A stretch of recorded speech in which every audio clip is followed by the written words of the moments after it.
I think the important thing about the concept of geroscience and these hallmarks of aging is prior to that, we were looking at all diseases associated with aging in sort of silos. Even with like Alzheimer's and Parkinson's, people who were studying one or the other weren't really talking to each other that much.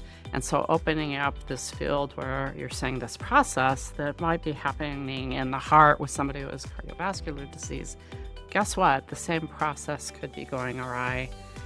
That also sort of leads to more, I guess I would say, universal therapeutics, like something that you could give to someone for cardiovascular disease. Maybe that same medication would be something that you could give for Alzheimer's because it's addressing the same issue. Sure. And I think people, it's funny because having watched the evolution when we espoused this idea, it's like 2006, 2007, it seemed heretical.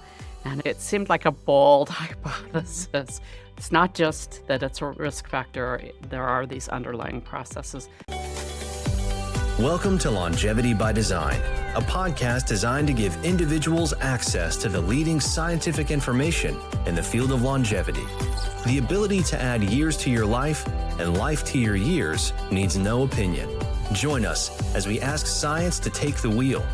In each episode, Dr. Gil Blander joins a co-host and an industry expert in the field of longevity, shining a light and getting the answers to the key question: how can we live a longer, healthier life? I'm Ashley Reaver, and I'm joined by Dr. Gil Blander. Welcome to Longevity by Design, How to Live a Longer, Healthier Life. We're produced by Inside Tracker, your science-based guide to optimizing your body from the inside out. Our guest today is Dr. Julie Andersen, who will discuss her research focusing on understanding the underlying age-related processes driving neurodegenerative diseases, such as Alzheimer's and Parkinson's, in order to identify novel therapeutics that slow or prevent them from occurring. Dr. Andersen is a neuroscientist and professor at the Buck Institute for Research on Aging. She received her PhD from the Department of Biological Chemistry in the David Geffen School of Medicine at the University of California, Los Angeles. She received additional research training in the Department of Neurogenetics at Massachusetts General Hospital in Boston. Prior to arriving at the Buck Institute, Dr. Andersen held a faculty position in the School of Gerontology at the University of Southern California. She has published extensively, received numerous awards and honors for her work, and holds 3 patents. She also has extensive experience with biotech companies and medical foundations, including Roche, the Michael J. Fox Foundation, the National Parkinson's Disease Foundation, and the American Parkinson's Disease Foundation. Thank you so much for joining us. Yeah, delighted.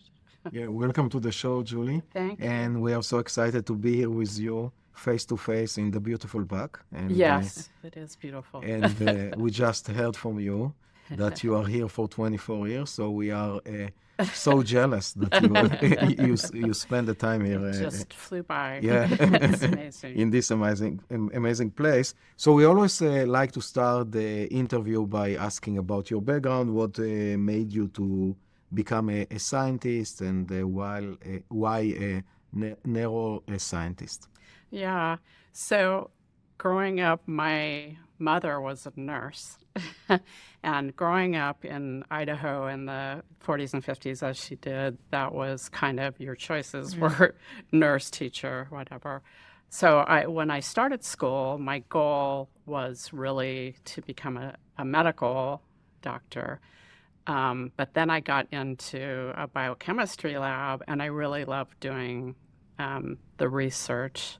I got very interested in neuroscience, even though what I was doing when I was an undergrad, frankly, was working on plant biochemistry. So we were working on tomato plants, but I really wanted to get into neuroscience.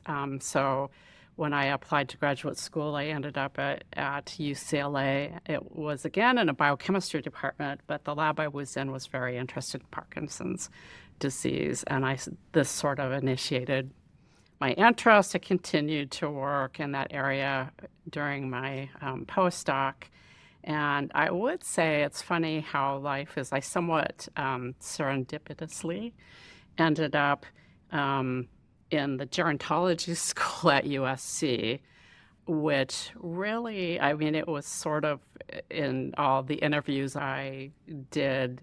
I really have a background in aging research per se, but being there, I got interested in that area, and pretty much ever since. The last 30 years of my faculty career, I've been looking at aging and how aging impacts on age-related neurodegenerative disease. Yeah, and so it makes a lot of sense because one of the, let's say, side effect of aging is dementia. So Right, and it's kind of one of the most, I think for a lot of people, it's one of the most scary, frightening aspects of aging. So, it's both an interest in, really kind of an interest in how the brain works.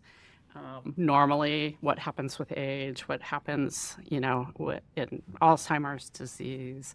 So I like that aspect of doing detective work to understand something, but it's also hoping that you're going to come up with something that's gonna help with that. So.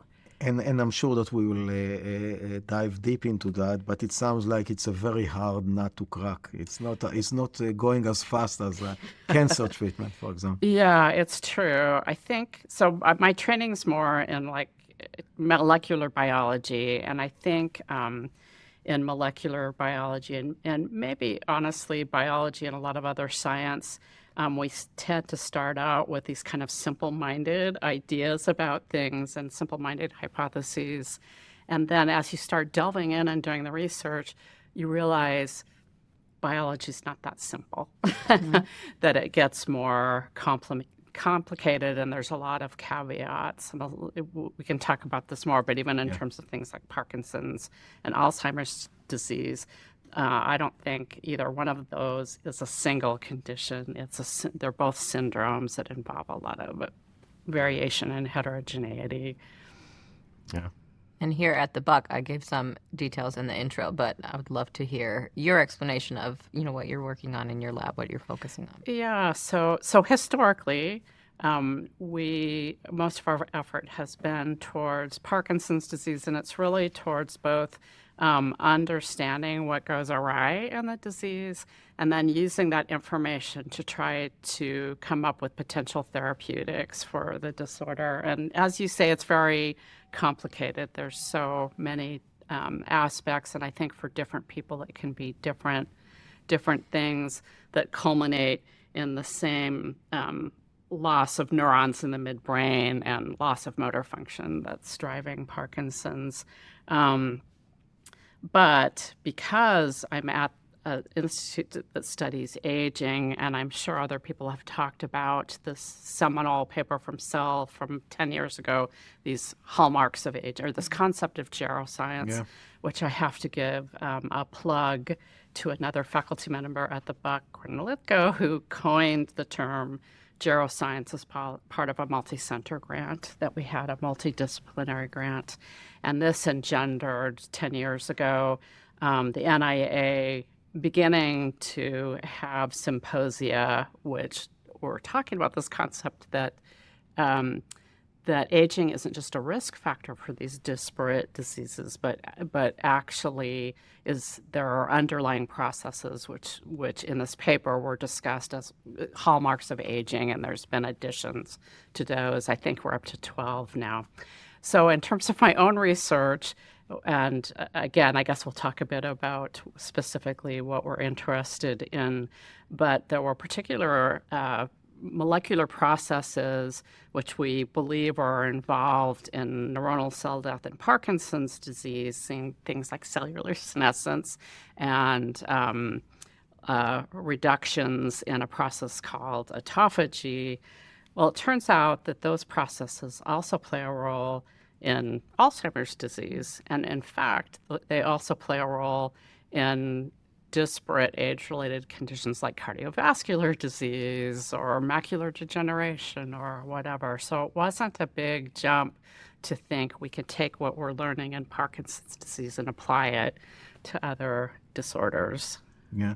And can we go a bit higher level and maybe start by defining what are neurodegenerative diseases? What is the prevalence in the population? What is the Yeah. one that is the highest? Yeah. So definitely so Alzheimer's is the most prevalent in the population. Average age of onset is 75, but there are these, early onset AD. And in general, so the early onset tracks more with people who have familial mutations in genes that get passed on from generation to generation that coincide with the disease. So you can go to like 23andMe and be genotyped and be told, oh, you have this mutation that either is going to cause Alzheimer's disease or is going to make you more prevalent, like ApoE. But interesting thing is, so that's like 5-10% of cases. The other 90 to 95% are really things that are sporadic. There's no family history. And I think diving down at that, we've realized that it's really kind of a combination of, you can have genetic susceptibilities, but then it's environment. So it's an environment being both some external, like air pollution, whatever, and internal, or more intrinsic, like how much sleep you're getting, your diet, et cetera, and aging. So it's like that triad of things. Alzheimer's most prevalent, Parkinson's close second. It's only at the age of onset, the incidences, instead of like 1 in 10, which is Alzheimer's at 75, it's 1 in 100. Parkinson's disease is 1 in 10, but at 65.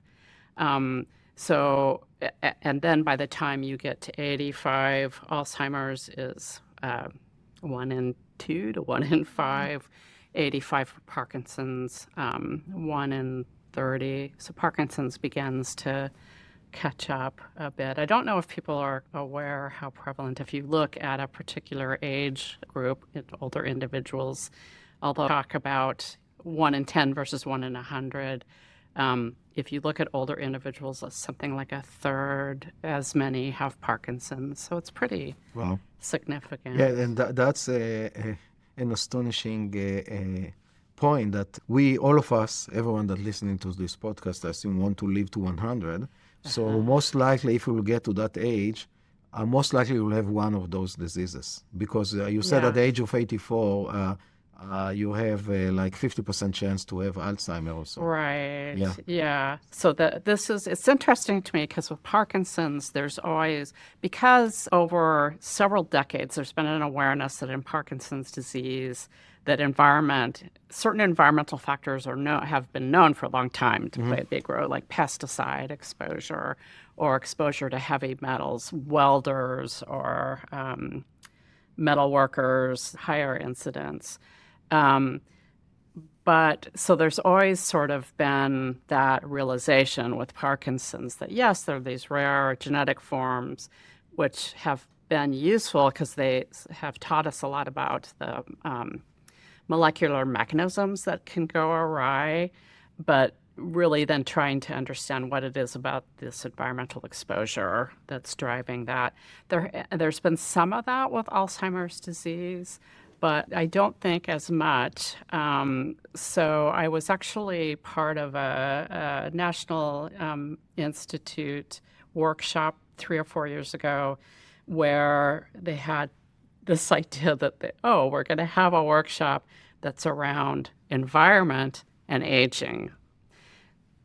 So for me, that wasn't a new idea, but it seems like it's something that's become, or there's more awareness around that now and there's more, to be honest, even in terms of funding through the government, through the National Institute of Health, there's been more calls put out for environment and Alzheimer's disease. Makes a lot of sense. And we just interviewed David Fruman from here, and he spoke maybe for 20 minutes about that. So it sounds like it's becoming more and more. I know he's got a deep interest in particularly plastics in the environment. And But not only. It's Yeah. so it's a very interesting, and for me, it's a big discovery from the couple of days here that how much environment is That's good. is important. Yeah. And I think that the audience, if you're listening, pay attention to your environment and be careful about what you drink, what you breathe, and what you eat. There's a lot of stuff. For example, Tuck Finch from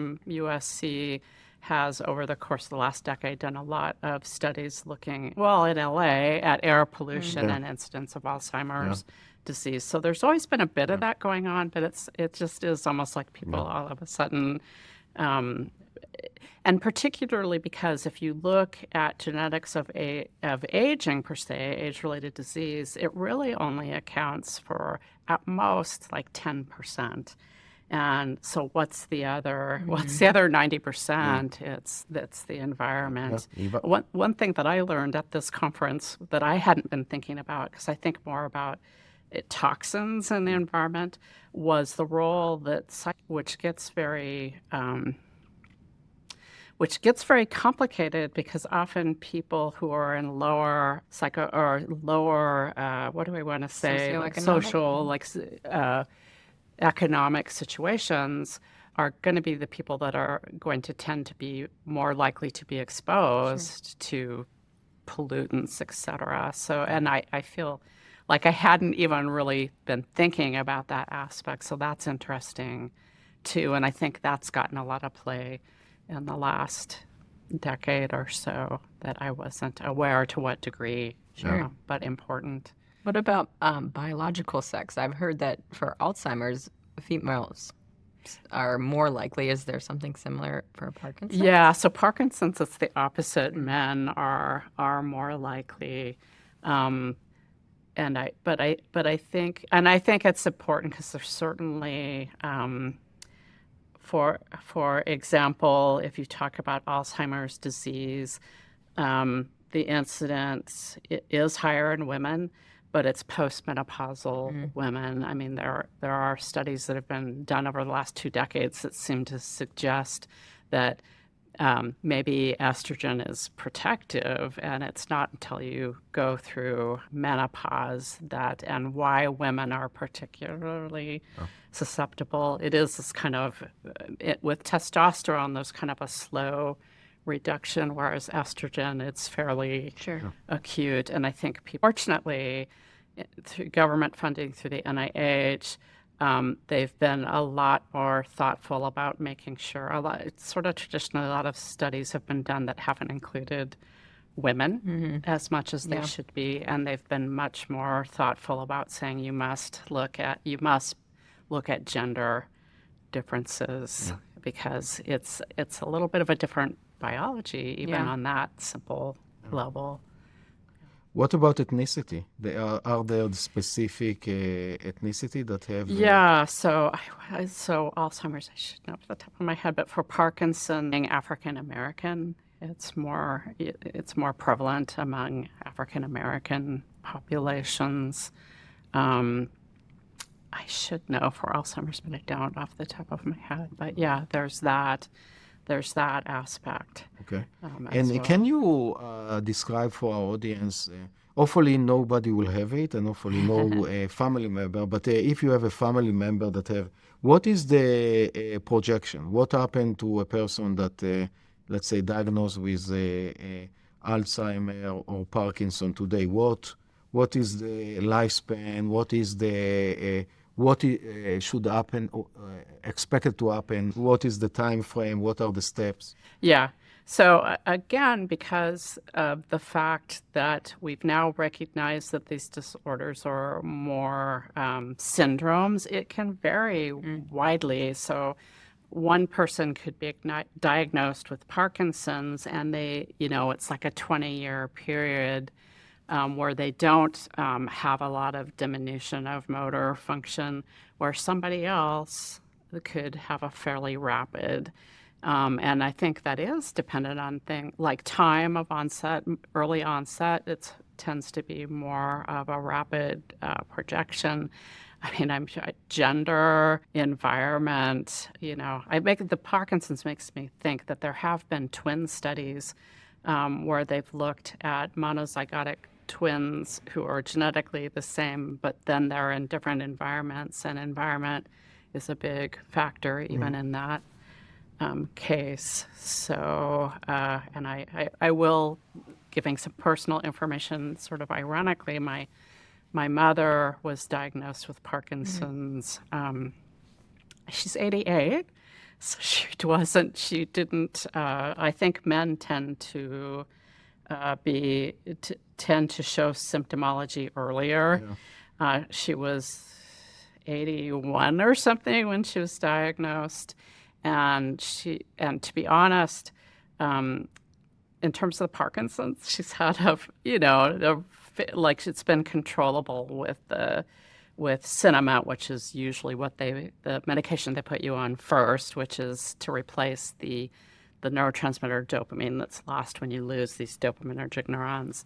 So this is something as well with a lot of people. Of course, you're diagnosed and you are very concerned about that, but it doesn't mean that it's going to progress rapidly. And in fact, my mother's physician basically told her, because she also has arthritis, there's the comorbidities with age, and he was basically telling her that was kind of more of a concern. He said, you're not going to succumb to Parkinson's disease. You're going to have to put up with this, but this is not what and she's 88. Yeah. Yeah. And her cognition she was very worried that, because there's often people because of comorbidity, they can have both. She was very concerned about the cognition, because I think that is very scary for her. It is, yeah. And, he running sort of a mini mental status test, he was saying, no, there's nothing wrong with your cognition. So, yeah. Thank you for sharing that. Yeah, it's interesting evolution of what happens in life. Yeah, this is where you're studying. Yeah, and then exactly. On the other hand, my dad just turned 90, and other than having, he's got a macular, and he has some hearing problems and a little bit arthritis in his hips, but otherwise, you've got good genes. Yeah. I wish that all of us will be at that age, at that condition. Yeah, I mean, it's really, I have to say, even speaking to him on the phone, he's not frail. Mm-hmm. Like, his voice is very strong, and he's a super ager, or I view him as. My mom would be, other than arthritis just really become bad. And yeah. And you mentioned that UCLA is where you did your graduate work. Right. Did you intentionally go there with the goal of focusing on Parkinson's and Alzheimer's, or it happened? Not really. I mean, it's funny. I think sometimes I should say I'm one of the directors for the graduate program that we have shared with USC, and I think these days, and I don't know if it's because they have so much more access to information. I think graduate students are so much more savvy than I was at that age. I, again, sort of interviewed various places, and I interviewed biochemistry, even though I knew I wanted to do neuroscience. And so I was accepted into a program in the medical school in biological chemistry, and there happened to be somebody who was working on Parkinson's, and that, again, the sort of fortuitous, I was fairly directed after that. It's like, this is what I want to do. I do think, conversely, sometimes with PhD students, they sort of think, I want to work for this person. I want to be in this lab, and then they get in there and realize, maybe that's not what they want to do. So if I have one word of advice for students, it's like, you have time, and find something you love, and do what you love. I think that it's a good advice for everyone. Yeah. If you don't like your job, find a different. Yes. Absolutely. I've had people who, even as grad students or postdocs, felt like, oh, I'm too far along. You should never. And because we're living longer, you may have a second career anyway. Yeah.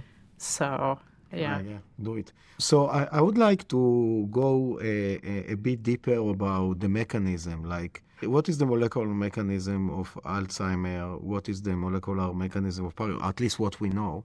And, Yeah. Please, if you can explain it in a way that, let's say, an average person will understand, because our audience are not scientists. Yeah, absolutely. So they're actually of themselves both very interesting, but what is kind of interesting also is the contrast between what happens with one or the other condition. With Parkinson's, so we all lose neurons, but we have what's called a spare capacity. So it's like, as long as you have a certain number of neurons, even if you're losing neurons, you're not going to really notice a difference. It's only when you kind of fall below that capacity. So with Parkinson's, people with Parkinson's kind of have this accelerated loss of these dopamine-containing neurons in the midbrain that's part of this system that controls your voluntary motor movement. And unfortunately, even now, usually people with Parkinson's, they start noticing they're having motor problems, so they go into a neurologist and they run tests and say, you have Parkinson's.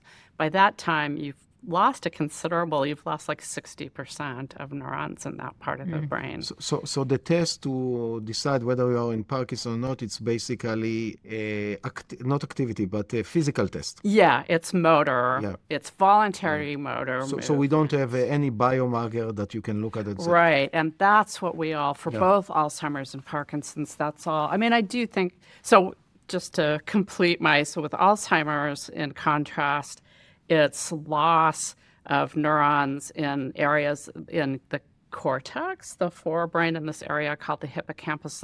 Hippocampus and cortex are involved in memory. And so for whatever reason, people with Alzheimer's, they have rapid loss in that.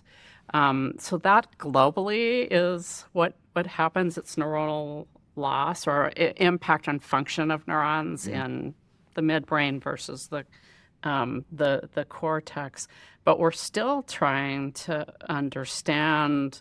And again, as I said, it can be from several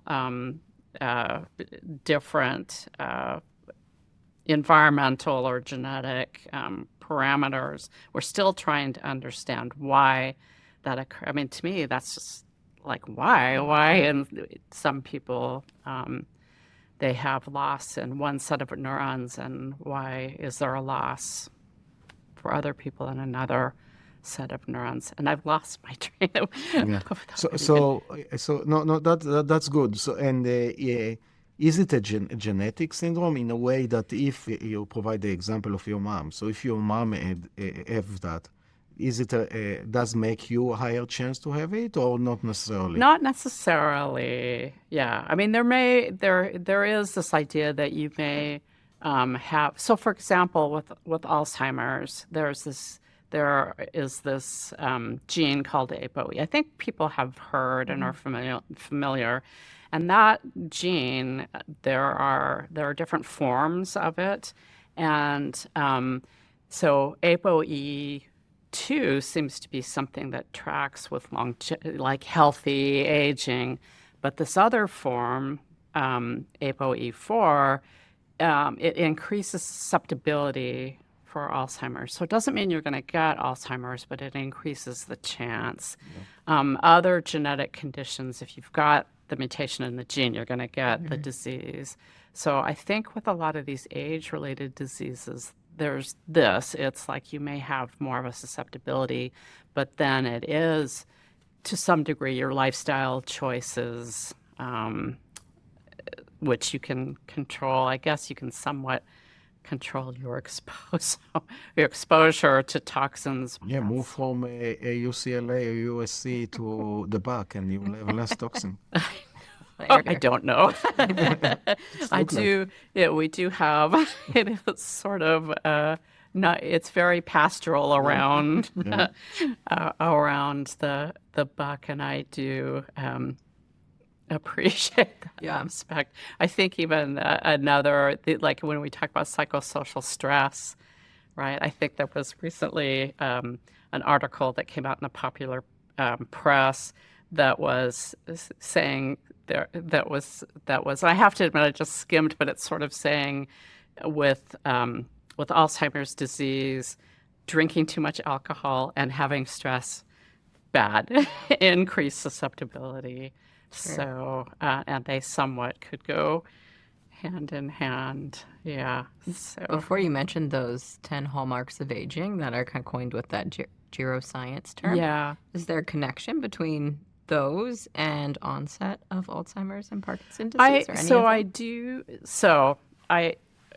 Again, being a molecular biologist, we're probably like simplified things, but I do believe that, do I think there's one hallmark of aging that's associated with Alzheimer's? No. Mm-hmm. But I think amongst those 10 to 12 hallmarks, I think when those mechanisms which are basically mechanisms that help maintain cell function, when they go awry, I think, yes, they can contribute. And so probably simple-mindedly, being a molecular biologist, our lab may tend to concentrate on, what is the contribution of, so cellular senescence is something we can talk about. What is the contribution of this process that we know happens with age and that we know is associated with a lot of different diseases? Is it something that's also associated with Alzheimer's or Parkinson's disease? And I think over the last decade, as scientists, it's interesting because we're always taught to be uber critical. Mm-hmm. You're sort of taught with the scientific method, which is you don't want to say, you're kind of taught not to say absolutely this is Sure. amongst your peers, but you also, don't want to sound like we don't know what's going on, or you're not giving people hope or whatever. So yes, I do think those hallmarks of aging contribute to these diseases. And I think the important thing about the concept of geroscience and these hallmarks of aging is, prior to that, we were looking at all diseases associated with aging in sort of silos. Even with like Alzheimer's and Parkinson's, people who were studying one or the other weren't really talking to each other that much. And so opening up this field where you're saying this process that might be happening in the heart with somebody who has cardiovascular disease, guess what? The same process could be going awry. And that also sort of leads to more, I guess I would say, universal therapeutics, like something that you could give to someone for a cardiovascular disease. Maybe that same medication would be something that you could give for Alzheimer's because it's addressing the same issue. Sure. And I think it's funny because, having watched the evolution, when we espoused this idea, it's like 2006, 2007, it seemed heretical, and it seemed like it seemed like a bold hypothesis. It's not just that it's a risk factor, there are these underlying processes, but I think that's held out. Mm-hmm. And I think it's fairly well accepted now that is the case. And I think even in terms of clinical studies, things have moved forward to looking at things that affect processes in other disorders. Well, what about prevention? So if someone is worried that he might have it, what can he do now before, or hopefully prevent having those diseases? So you told us a bit about environmental agent, but anything else that you can do? Yeah, I think it's interesting because actually someone, a clinician I knew from UCLA, used to say, if I could give anyone advice, I would tell them exercise, which people don't really want to, like everybody wants a pill you can Yeah. take to, but really it's so boring, but it is exercise, try to eat well, try to reduce your stress. It's all of that, kind of have parents that have good genes. It's all of that sort So of you stuff. cannot select a parent with a good gene, but you can exercise. Yeah, and eat well exactly. And I think it makes more, in a sense, it probably, that it is sort of what you have a lot of control over is what is going to make the biggest difference in terms of aging, because we know that 90% is environment. Yeah, and it's as you said, it's a systematic effect. So it's not only good for prevention of dementia, it's also good for cardiovascular diseases and diabetes. So it's like a pan intervention that can help you live better longer. I mean, it's in terms of, so for example, again, something that we didn't realize because we were studying diseases in silos 10, 20 years ago, physicians started noticing, oh, these people who are diagnosed with Parkinson's maybe 10, 20 years before, there's a fairly high percentage that are having gastrointestinal issues. Like how is that? So now I think, again, it's pretty well accepted that there's this what we call a gut-brain axis, and what happens in your gut can impact on your brain aging. So I know amongst people with Parkinson's disease, I think Alzheimer's, some physicians ask people to take probiotics as sort of because of this. I'll say even with my mother, she had IBS, so she had irritable bowel. Like it's sort of like in retrospect, you say, oh, she had irritable bowel like 15 years before. I guess the good news about that is it gives us some, beyond waiting till someone's well into the disease and they have motor function, we can pay attention to these sort of things. And it's often, there's sort of a group of things. So it's gastrointestinal issues. People, before they're really showing motor dysfunction in Parkinson's, they might have issues with smell. There actually is this Pittsburgh smell test. It's a fairly sophisticated test because it's certain smells that it's REM sleep. So there is this sort of these pre-motor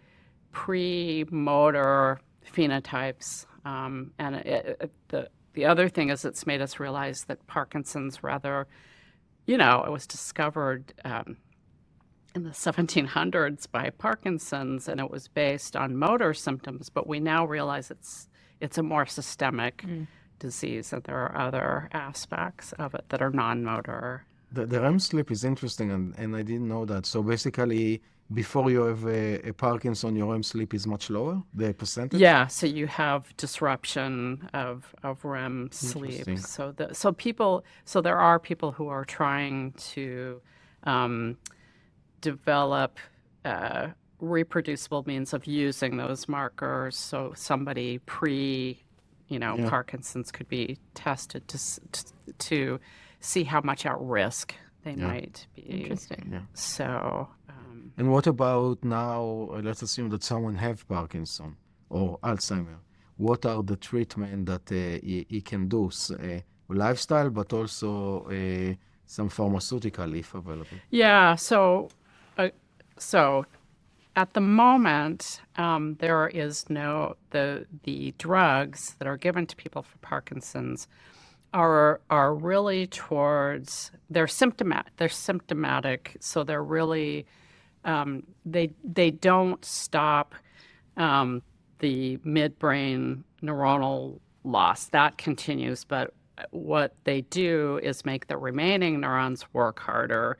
So you give people drugs. So Sinemet or L-DOPA is a dopamine precursor. Dopamine, this neurotransmitter, doesn't cross the blood-brain barrier. So you give L-DOPA, which is a precursor, which does cross the blood-brain barrier. it gets taken up into these remaining neurons, gets converted to dopamine. So these neurons are making more dopamine, but it's not stopping the cell loss. So eventually they stop working. So that is what we want. We want something what's called a disease modifying, something that's going to stop that neuronal cell loss. I guess the other area of research is towards cell transplantation. So where somebody's lost the cells, but you are giving them in essence, you could give them you transplant in the brain young dopamine neurons. Part of the issue with that is that it does seem to help. It does seem to help, but then you're taking young cells and putting them in an old environment. So then they're sort of subjected to whatever indignities the neurons that were there, the endogenous neurons were. And eventually, you probably see an accelerated loss of those. So I think cell transplantation is really amazing, but we need to think about the environment we're putting the cells into, and that's where kind of concentrating on these hallmarks of aging, which we might be able to tweak a bit to protect the transplants. I think is important. Interesting. So, as a Longevity by Design podcast listener, you understand the value of improving your health for today and for all the years ahead. And if you want to live your healthiest, longest life possible, you need to understand what's going on inside. At Inside Tracker, we take a personalized approach to health span optimization that eliminates guesswork from your wellness plan. Inside Tracker analyzes blood biomarker and DNA data, along with physiomarker data from fitness trackers like Oura Ring, to deliver personalized food, supplement, lifestyle, and exercise recommendations that allow you to take control and improve your health span. And for a limited time, Longevity by Design listeners can get 20% off at the Inside Tracker store. So if you're ready to receive a personal health analysis and data-driven wellness plan to optimize your body for the long haul, then it's time to start inside. Visit insidetracker.com/podcast to get started today. That's insidetracker.com/podcast to get started today. yeah. And how do you get that there? I think Dr. Brianna Stubbs yesterday, she was telling us about insulin nasal spray was something to try. So Is it like it's that? kind of nuts, right? With your nose. There's a lot of research that's towards how do you get into the brain? So nasal is one means, which then again, when you the flip side of that is when you think about pollutants, you're breathing things in. That's true. So I do have to. So we're very interested in these age-related processes that we think contribute to Parkinson's and Alzheimer's. Should I talk about cellular senescence? Yeah, that was going to be my next question. Okay. Here, I'll pitch the question. Okay. So much of your work also focused on cellular senescence. Yeah. So could you give us kind of an explanation of what that means and then how Sure. that relates to these neurodegenerative Yeah, diseases? sure. So there is this phenomenon called cellular senescence, which the late Judy Campisi, who passed away in January, who was professor at the Buck, spent 30 years studying. So with any cell type that's undergoing stress, there's a limited number of fates that it can undergo. So it can die. The stress can cause proliferation, so the cells can start dividing, and that's really what cancer is. And a third fate that I think people historically have been less familiar with is a state called cellular senescence, where the cell remains. It doesn't divide. It kind of is a process by which you stop the cell division. So you're sort of preventing cancer. It's not dying, so the cell's still functional to some degree. The problem turns out to be that if that cell, so really what you want, if that cell remains in the brain, those senescent cells start giving off pro-inflammatory factors which damage the surrounding milieu. So, I think this is something that we knew a lot about cellular senescence. We know it increases with age. I think a lot of work until the last 10 years had been done looking at peripheral tissues, so below the neck. I think it's really just been, for whatever reason, in the last, and maybe this is people in the aging field not talking to, neuroscientists who are, I think people started to realize, and the dogma was that post-mitotic cells that don't divide like neurons, because they're already not dividing, don't undergo this fate in response. That was kind of the dogma. So it's only like cells that can divide and proliferate. And I think people, in thinking about the brain, mainly think about neurons. But I remember having this conversation with Judy 15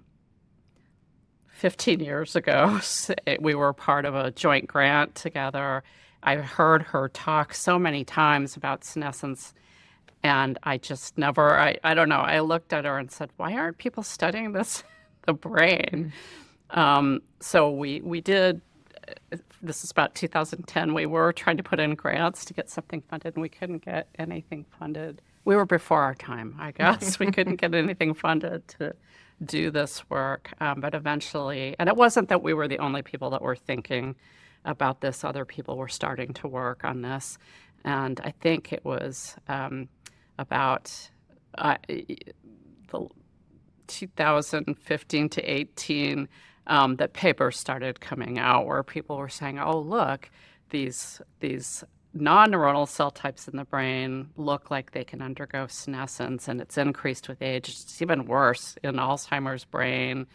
And it was really with the advent of technology that was founded by people like Judy and others, the people at the Mayo Clinic, Darren Baker, Jan van Dersen, Jim Kirkwood, where they created genetic mouse models where you could give them a drug and it would get rid of all the senescent cells.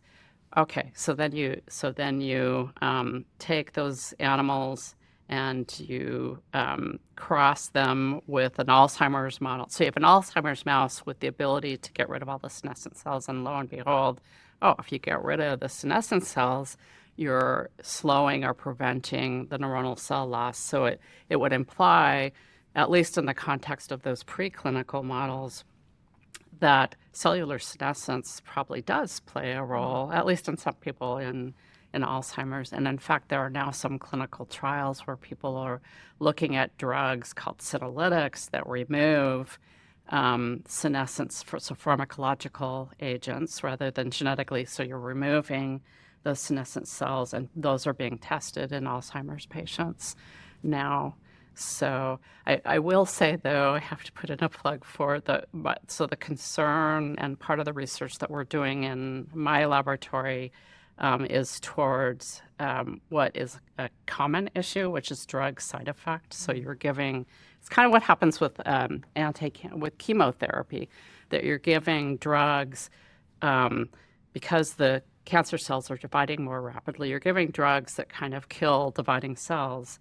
So you're going to preferentially, hopefully, get rid of the cancer cells, but you're also affecting normal cells, and that's what the side effects, like the nausea and so forth, and the hair loss, is because you're affecting normal dividing cells.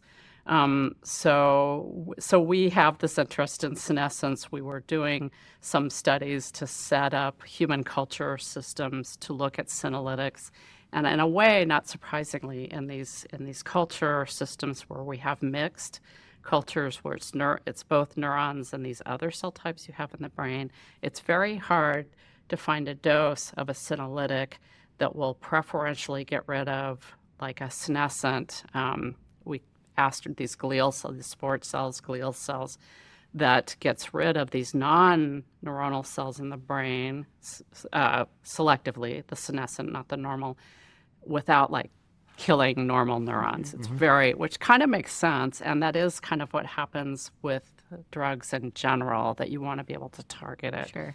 So I have this very brilliant research scientist in the lab named Shaska Walton, who is working on a system using, and I don't know if David Furman talked a bit about, but using immune cells as, in essence, little genetic factories.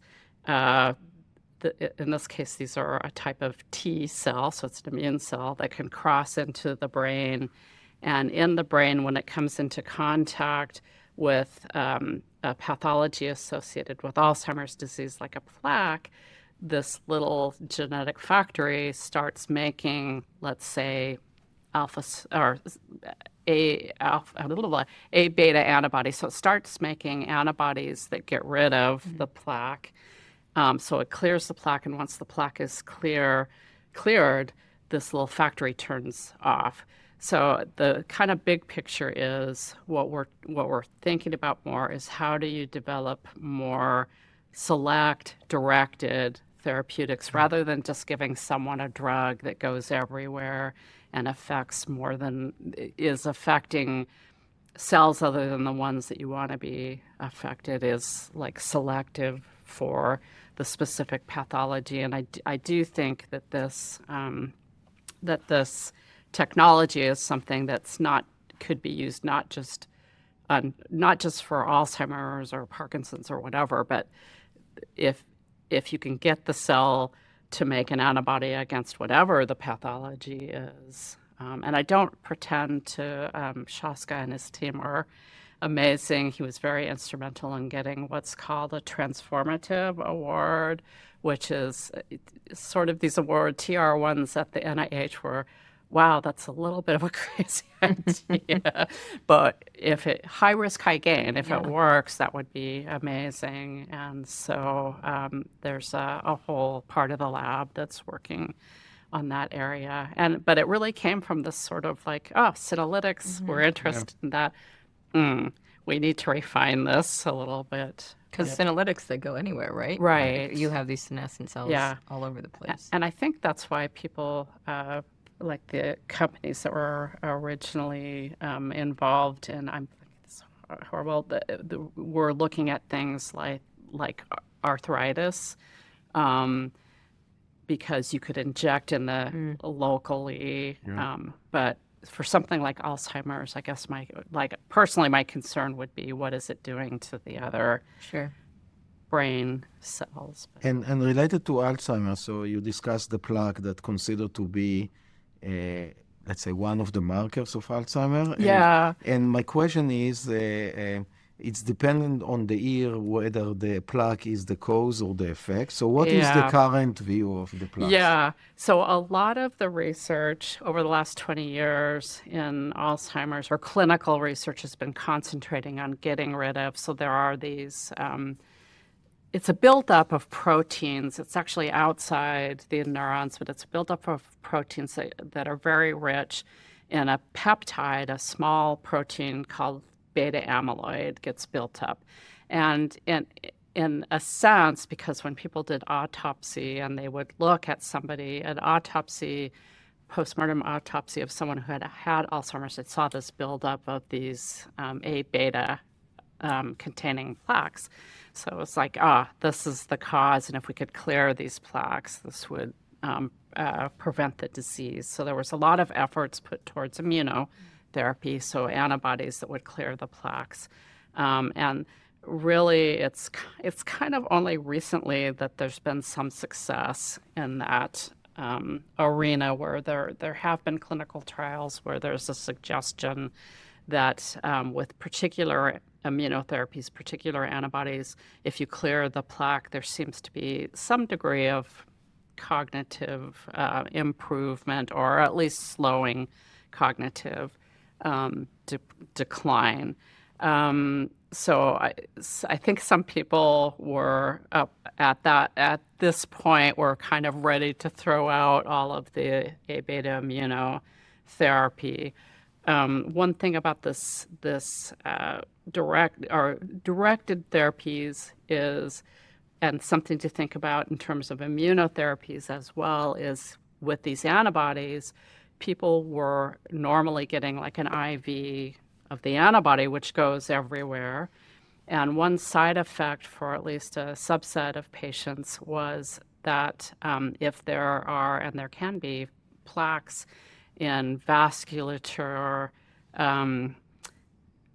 so blood vessels in the brain, if you have plaques there and you have this clearance, and it can cause what is called a microbleed. So it's a side effect.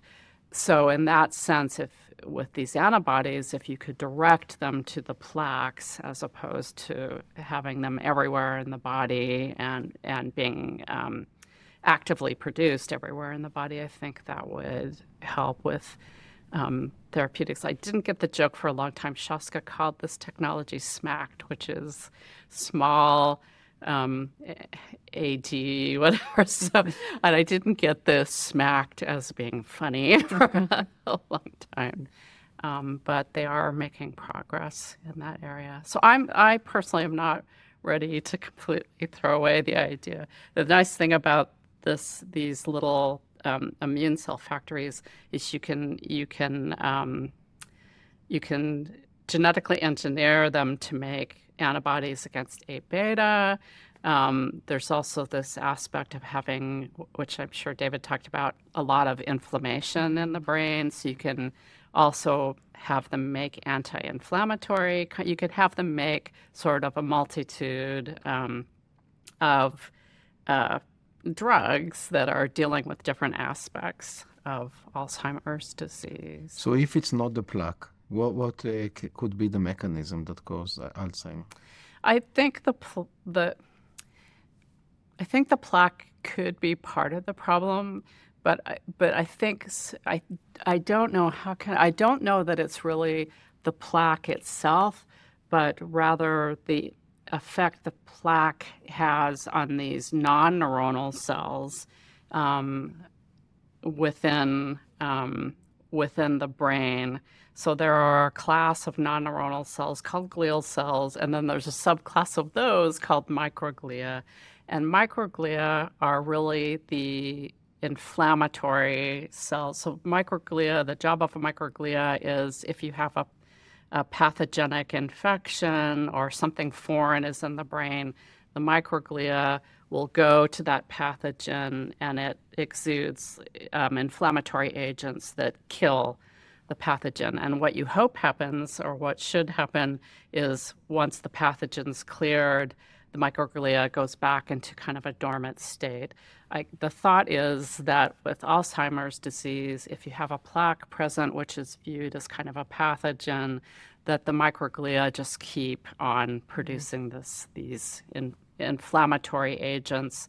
So you have this high inflammation contributing to that are destroying the neighboring environment.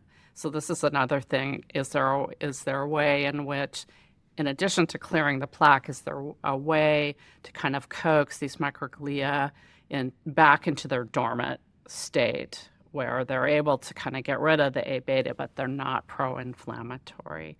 So that's become a big area of research, I think. Are those the inflammatory markers that they produce? Are they like unique to those microglia, or would we find them? Like if we could identify them in the blood, would it definitely be from that? That's a great point, actually, because that is some of the biomarkers that people are looking at for Alzheimer's disease. And again, it's probably not a single inflammatory factor, but sort of a hallmark.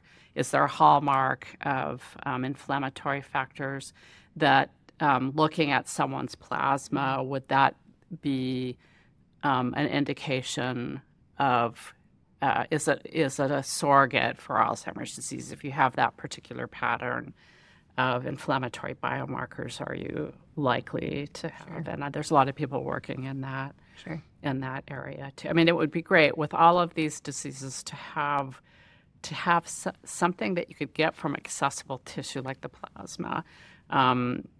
People look at things like there's another, above A beta plaques, there are also these neurofibrillary tangles, which are found inside the neurons that are made up of this another protein called tau.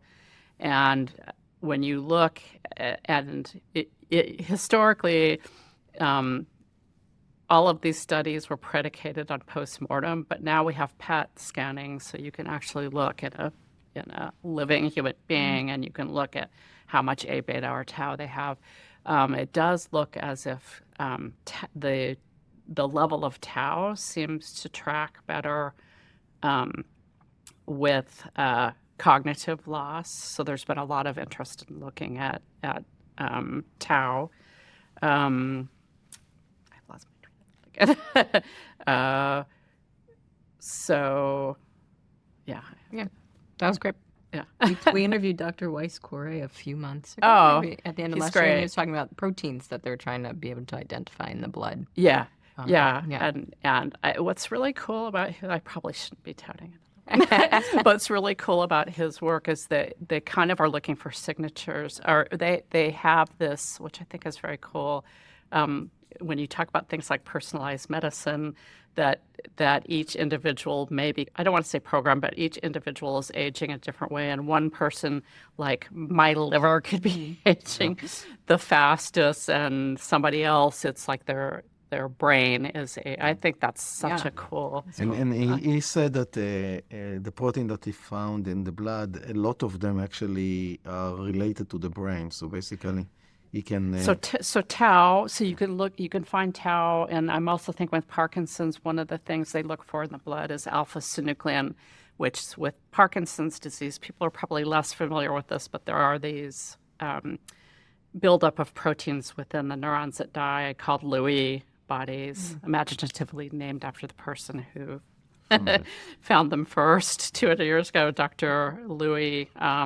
And there is this related to Parkinson's. See, this is where this sort of idea of things being a syndrome, there are some people who get buildup of Lewy bodies made up of the protein alpha-synuclein in their dopamine neurons in the midbrain that affect their motor movement. And other people get a buildup of these in their cortex, and they have cognitive. This is what Robin Williams had, Lewy body disorder, and that is because of the brain region it's impacting is more cognitive. So, yeah, it's really, and people have been. I think there's been a lot of progress towards the idea that alpha-synuclein in the blood and levels of alpha-synuclein in the blood might be used as a biomarker before. The problem with things like PET scan or MRI is they're really expensive, right? So even if you have the capacity to look at someone and say, oh, over time, you're getting a buildup of tau, we really want something that you can apply to the mass market, Yeah, Makes exactly. sense. Yeah. And autophagy is another thing that you focused on a lot in your work. Yeah. It happens in all cells throughout the body too, just Yes, like cellular senescence. yes. Would you mind explaining that Sure. and then its relation to neurodegenerative disease? So in our cells, we actually have little recycling centers that as proteins get older in the cells and as what we call organelles. So in a cell, cells have a brain called the nucleus that kind of runs everything. They also have these little power plants or energy producing plants called mitochondria. And particularly in neurons where those cells aren't turned over, they don't multiply to replace themselves with new cells. Proteins and these organelles like mitochondria are around for a long time. So very wisely, nature has designed a means of getting rid of those older damaged proteins and organelles, and it's this process called autophagy. So in essence, there is this recycling plant, which is another organelle, which is a sac-filled organelle called the lysosome that contains proteases that can break down. So if a protein's damaged, a mitochondria is damaged, they get taken up in this recycling center, the lysosome, and they're broken down to their components.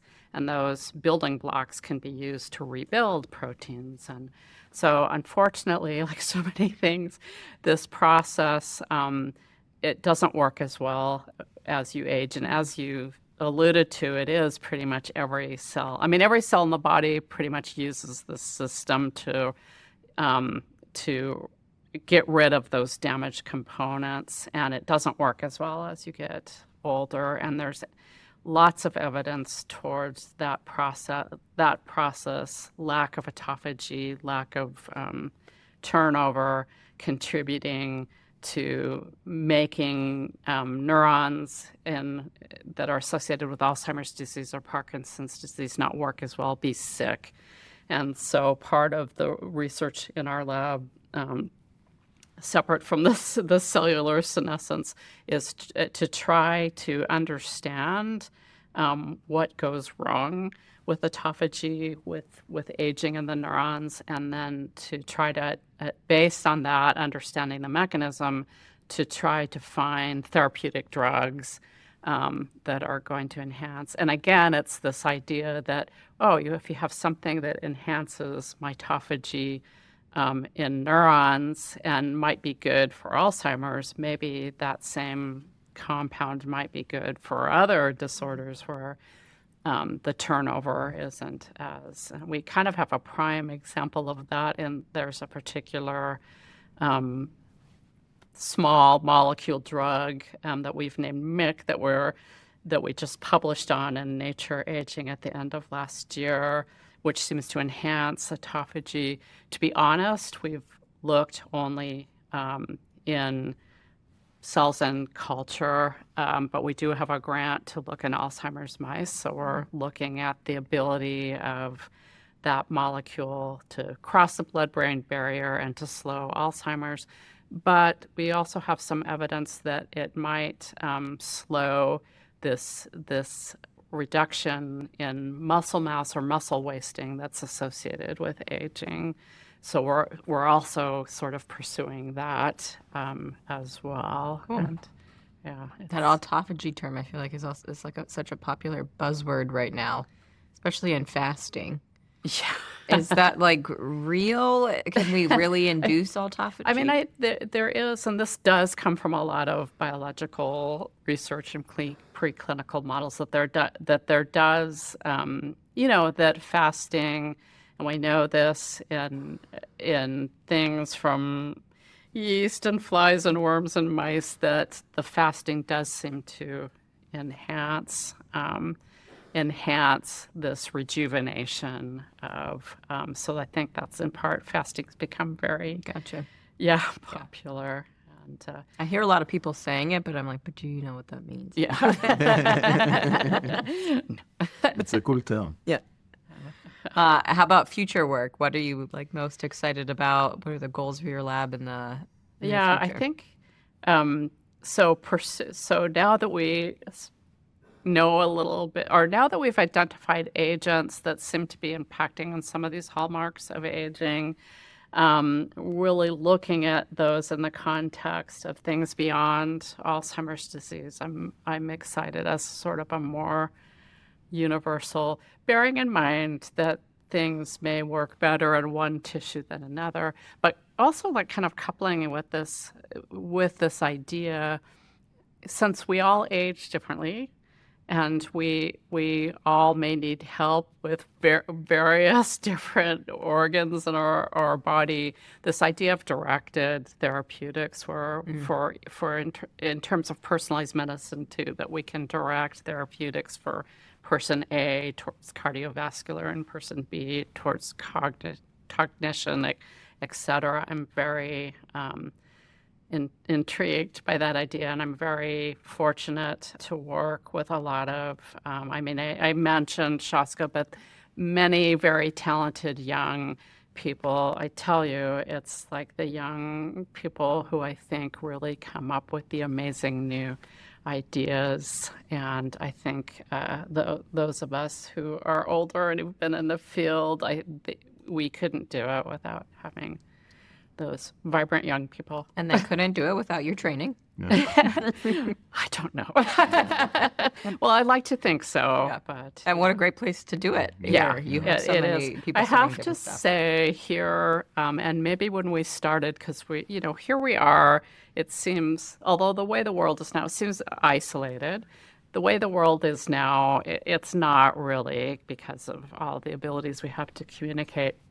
But I think 20 years ago, it did kind of, I don't want to say force it, but it's very collaborative here. And I think people you never thought you would work with, you end up working with. And it really does feel like if you look at papers that come out of the book, often there's multiple professors that are on those papers. And I like that. And I think in this day and age, research just, it just has become like more, it almost has to. There's so much information out there, and you can't be an expert in everything. And I think that, Absolutely.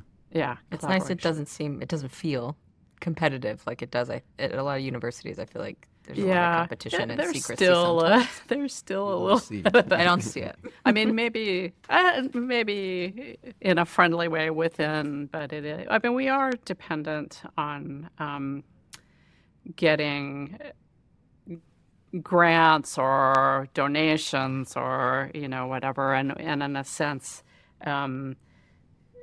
you do have to be, which is fair. You do have to be able to explain what you want to do and why, to not just other scientists but to the lay public, which seems fair because if you think about things like the NIH, where does the money come from that support? It comes from taxpayers. Sure. Really.